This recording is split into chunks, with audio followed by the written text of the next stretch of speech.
A posição do presidente Lula sobre a guerra na Ucrânia vem provocando polêmica. Lula tem dito que quer ajudar a mediar a paz e, em viagem ao exterior, repetiu que a responsabilidade pelo conflito é tanto da Rússia quanto da Ucrânia. Em resposta, ouviu duras críticas da Casa Branca e da União Europeia. Sou Camila Veras Mota, da BBC News Brasil, e nesse vídeo eu falo sobre a posição do governo brasileiro e o que os especialistas dizem sobre as falas e pretensões de Lula. Será que o Brasil tem condições de propor soluções para um conflito que já matou mais de 8 mil pessoas, deixou mais de 8 milhões de refugiados e alimentou uma crise inflacionária global? Começo explicando a posição oficial brasileira. Formalmente, o Itamaraty nega que o Brasil tenha a intenção de mediar o conflito.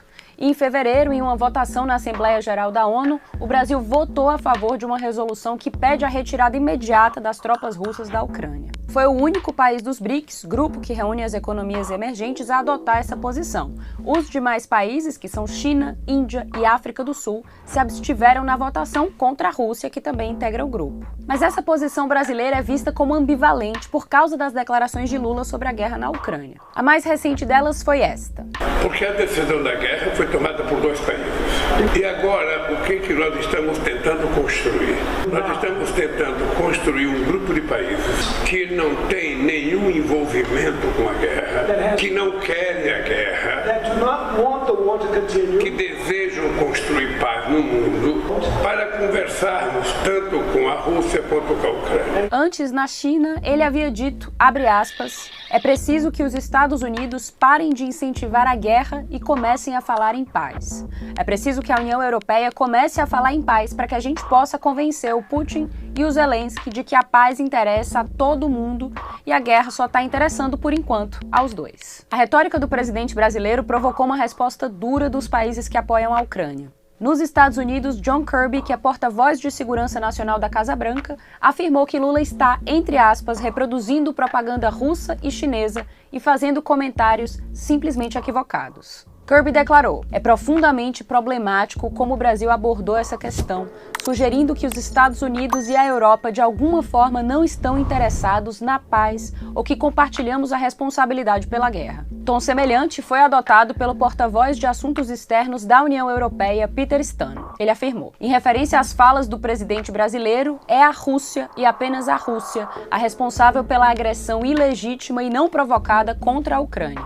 Então não há dúvidas quanto a quem é o agressor e quem é a vítima. Enquanto isso, o ministro das Relações Exteriores da Rússia, Sergei Lavrov, esteve em Brasília, onde se encontrou com Lula. Ele agradeceu o governo brasileiro pelo que chamou de compreensão da situação da Ucrânia e disse que Brasil e Rússia têm, entre aspas, visões similares sobre temas globais. Não é a primeira vez que Lula atribui a culpa da guerra tanto ao governo russo quanto ao ucraniano. Recentemente, Lula sugeriu que a Ucrânia teria que abrir mão do território da Crimeia, anexado pela Rússia em 2014, em prol do fim do conflito, o que foi rechaçado pelos ucranianos e também desagradou potências ocidentais. Ao mesmo tempo, Lula ambiciona criar o que ele chama de Grupo da Paz, ou G20 da Paz, para discutir soluções para a guerra, com a presença fundamental da China.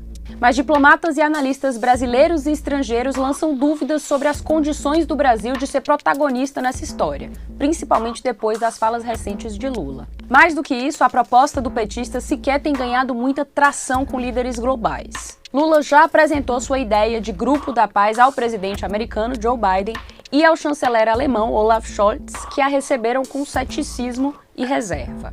E na viagem recente de Lula à China, embora esse assunto fosse um dos principais na mesa de discussões com o presidente Xi Jinping, o comunicado conjunto entre Brasília e Pequim, feito depois da visita, não trouxe nenhum compromisso concreto sobre a questão ucraniana. Os meus colegas Mariana Sanches e Leandro Prazeres, que estiveram recentemente na China para cobrir a visita, conversaram com diplomatas brasileiros sobre esse assunto. Esses diplomatas dizem que o Brasil não tem a pretensão de mediar a guerra, mas sim de deixar um canal aberto para tratar do conflito com os chineses e servir como um facilitador.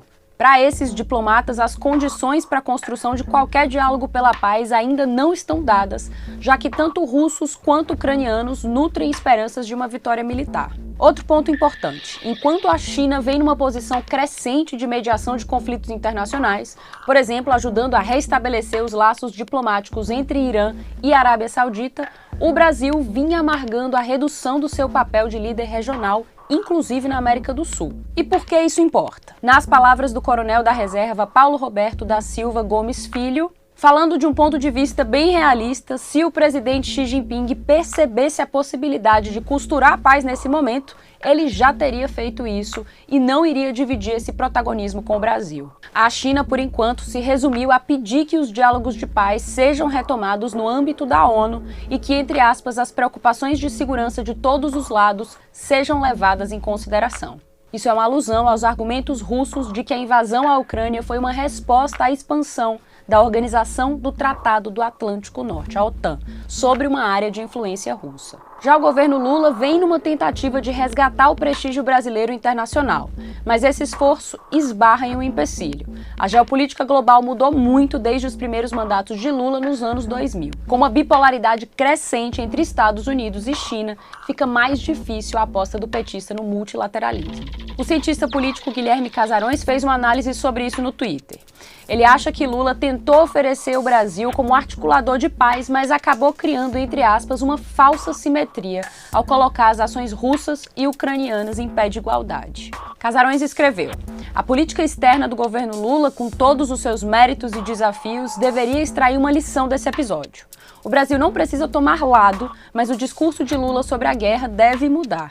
Caso contrário, boas ideias seguirão reféns das más interpretações alheias. Ele também sugeriu que, se Lula quiser de fato se cacifar como mediador, terá obrigatoriamente de visitar a Ucrânia.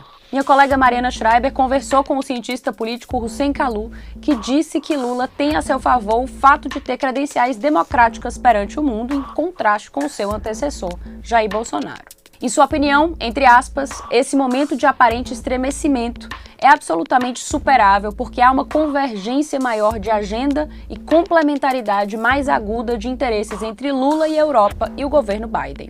É um assunto que a gente vai continuar a acompanhar por aqui. Siga a BBC News Brasil no YouTube, nas redes sociais e em bbcbrasil.com. Obrigada e até a próxima.